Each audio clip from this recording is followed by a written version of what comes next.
जो इमरान खान साहब को, उनकी पार्टी को, हमारे वर्कर्स के साथ जिन केसेस के अंदर नाइंसाफियां की गई हैं। नंबर 1, जज ज़ेबा चौधरी केस, इमरान खान साहब के ऊपर तौहीन अदालत का मुकदमा बनाया गया। और दूसरी तरफ देखें कि इन जजेस को धमकाया गया, डराया गया, लेकिन उनके खिलाफ कोई तौहीन अदालत की कार्रवाई नहीं है। नंबर 2, वजीराबाद इमरान खान साहब के ऊपर कातलाना हमला हुआ, उनकी कोई FIR दर्ज नहीं हुई, ना ही 100 मोटो लिया गया। उसके लिए हमने जाकर रजू किया, लेकिन उसके बावजूद 100 मोटो नहीं लिया गया। यहां पर F9 पार्क में कोई दरख्त काटे जाएं तो उसके ऊपर 100 मोटो ले लिया जाता है। नंबर 3, तोशाखाना केस, बार बार जज हुमायूं दिलावर को रिमांड किया गया, हालांकि उस जज के ऊपर इमरान खान साहब की तरफ से अदम एतमाद किया जा चुका था। और वो जज हुमायूं दिलावर साहब वो बार बार उसी तरह का फैसला देते थे। सेम नौइयत के फैसले देने के बावजूद उनके पास केस सारे भिजवाना, ये आपके सामने है। इसके साथ साथ इमरान खान साहब के वारंट गिरफ्तारी जारी किए गए, 26 घंटे ऑपरेशन उनके घर में किया गया और चीफ जस्टिस साहब 26 घंटे खामोश रहे। हुमायूं दिलावर साहब ने भी जैसे हुक्म जारी किया गया, जैसे वारंट निकाले गए, उनके ऊपर इसी तरह का प्रेशर सेम जैसे चीफ साहब के ऊपर और नीचे तमाम अदालतों के ऊपर, ये सारा आपके सामने पिक्चर रख रहे हैं। उसके अलावा 28 मार्च जुडिशल कम्प्लेक्स इमरान खान साहब की पेशी के ऊपर, खान साहब के ऊपर, तमाम वर्कर्स के ऊपर, खान साहब के ऊपर हमला हुआ और तमाम वर्कर्स के ऊपर लाठी चार्ज किया गया। और बजाय ये कि जिन्होंने हमला किया उनके खिलाफ कार्रवाई होती, उल्टा इमरान खान साहब और तमाम पाकिस्तान तहरीक इंसाफ के कारकुनों के ऊपर मुकदमे बना दिए गए। इस पर भी खामोशी रखी गई। इसके साथ साथ इमरान खान साहब को सिक्योरिटी देने के हवाले से हमने दरखास्त दी कि उनके ऊपर कातलाना हमला हो चुका है तो उनको सिक्योरिटी फराहम की जाए, लेकिन आज तक उस दरखास्त के ऊपर कोई फैसला नहीं हुआ। इमरान खान साहब अपनी सिक्योरिटी में अदालतों में पेश होते हैं। इसके साथ साथ 9 मई को बायोमेट्रिक कमरे में जाने के लिए खान साहब को मजबूर किया गया। हम बार बार कहते रहे कि उनकी टांग शदीद जख्मी है, उनके ऊपर कातलाना हमला हुआ है, लेकिन जानबूझकर उधर भिजवाया गया क्योंकि वहां पर रेंजर से यह अगवा करवाना था। रात को 10 बजे खान साहब की गिरफ्तारी को लीगल करार दे दिया गया और यह कहा गया कि हम इसके ऊपर इंक्वायरी बना रहे हैं। आज किधर है वो इंक्वायरी? इंक्वायरी किधर हो रही है? उसको खत्म कर दिया गया। इसके बाद तोशाखाना केस में व्हाट्सएप के जरिए, ये क्योंकि इधर ऑर्डर हुआ है और उधर खान साहब के घर हमला हो गया, जैसे दरवाजे तोड़कर खान साहब के घर में दाखिल हुए, साबका खातून अव्वल बुशरा बीबी साहबा से बदतमीजी की, खान साहब से बदतमीजी की गई और खान साहब को वहां से अगवा करके अटक जेल में ले गए। किस कानून के तहत ले गए?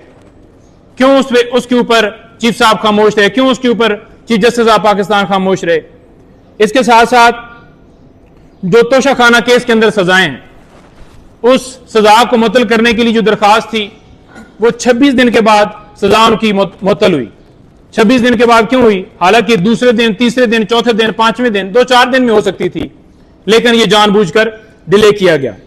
उसके बाद साइफर केस को लटकाया गया, फिर फैसला महफूज कर लिया गया और फैसला महफूज करने के बाद खान साहब की जो दरखास्त थी जमानत की, वो जमानत की दरखास्त खारिज कर दी गई। इसके साथ साथ साइफर केस में मुकदमे के इखराज के लिए हमने दरखास्त दी थी इस्लामाबाद हाई कोर्ट में, उसको बिला वजह जो है वो लटकाया गया और ना ही उसके अंदर स्टे दिया गया। उसके बाद ताहिर सिपरा साहब के पास 6 जमानत की दरखास्तें थीं। इस्लामाबाद हाई कोर्ट में हमने रजू किया कि वो दरखास्तें ट्रांसफर की जाएं, हमारी दरखास्त मंजूर नहीं हुई।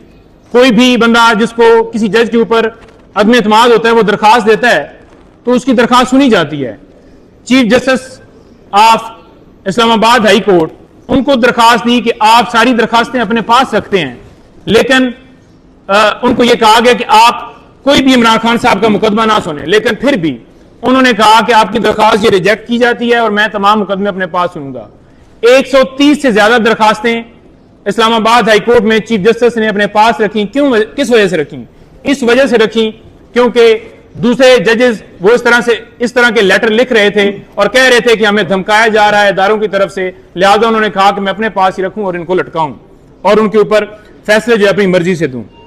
इसके साथ ओपन ट्रायल के हवाले से हमने इस्तदा की थी इस्लामाबाद हाई कोर्ट में, यही चीफ साहब के पास मामला गया, लेकिन ओपन ट्रायल जो है वो नहीं किया गया। और जिस तरह से ट्रायल चलाया गया है, जिस तरह से चारों केसेस चलाए गए हैं, सिर्फ उसके पीछे यही वजह थी कि कौम ना देखे कि वहां पर क्या हो रहा है और उस जेल ट्रायल को लीगल करार दिया गया।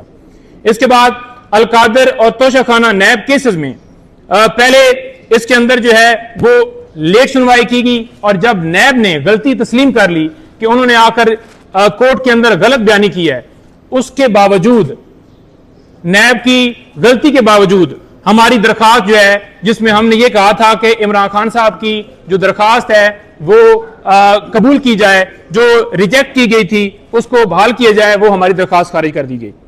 इसके साथ साथ 4 हफ्तों के अंदर साइफर ट्रायल को खत्म करने का हुक्म दिया गया। भाई किस वजह से? क्यों? किसी ने आपसे कोई दरखास्त की थी कि आप 4 हफ्तों के अंदर कोई डायरेक्शन के लिए कोई दरखास्त लेकर आया था? नहीं, 4 हफ्तों के अंदर डायरेक्शन दी गई ताकि इलेक्शन से पहले खान साहब को मुख्तलिफ मुकदमात में उनको सजाएं दी जाएं और लोगों के अंदर मायूसी पैदा की जाए कि आपका लीडर तो जेल में ही रहेगा, नहीं निकलेगा। अच्छा, इसके साथ साथ लेवल प्लेइंग फील्ड की जो दरखास्त थी सुप्रीम कोर्ट में, मैं अब काजी फायज साहब के ऊपर आ रहा हूं, वो हमारी दरखास्त के ऊपर आज तक क्या हुआ? पाकिस्तान तहरीक इंसाफ को लेवल प्लेइंग फील्ड नहीं दी गई। इसके साथ साथ जो नवाज शरीफ हैं उनको किसने एहल करार दिया? सुप्रीम कोर्ट के चीफ जस्टिस साहब ने। और इसके साथ साथ मखसूस नशिस्तें वो किसने छीनी? यही काजी फायज साहब ने। और इसके साथ साथ बल्ले का निशान वो किसने छीना? यही काजी फायज ईसा साहब ने। सिविलियन का मिलिट्री ट्रायल हो रहा है जी, पहले उसके ऊपर हुक्म इम्तना जारी होता है और फिर हुक्म इम्तना जो है वो खत्म कर दिया जाता है। किसी कानून, किसी आइन के अंदर सिविलियन का मिलिट्री ट्रायल नहीं हो सकता। जब दूसरी अदालतें मौजूद हैं तो फिर क्यों मिलिट्री ट्रायल करवाया जा रहा है? राजा सुल्तान सिकंदर की पुष्टपनाही कौन कर रहा है? कौन उसको जो है प्रोटेक्शन दे रहा है? क्यों नहीं 90 दिन के अंदर इलेक्शन हुए? क्यों नहीं उसके ऊपर 100 मोटो लिया गया? साइफर के हवाले से जुडिशियल कमीशन बनाने की दरखास्त की गई, क्या हुआ? हमने ये कहा कि जो मुल्क के अंदर धांधली हुई है इसके ऊपर कोई नोटिस ले ले, बुनियादी हकूक की खिलाफ वर्जियां हुई हैं उसके ऊपर हमारी दरखास्त गई, लेकिन उसके ऊपर भी कोई नोटिस नहीं लिया गया। जहां पर गैर जरूरी मामला हो वहां पर नोटिस ले लिया जाता है, लेकिन सिर्फ और सिर्फ हम टारगेट हैं। अब मैं शुएब शाहीन साहब की तरफ आप की जो है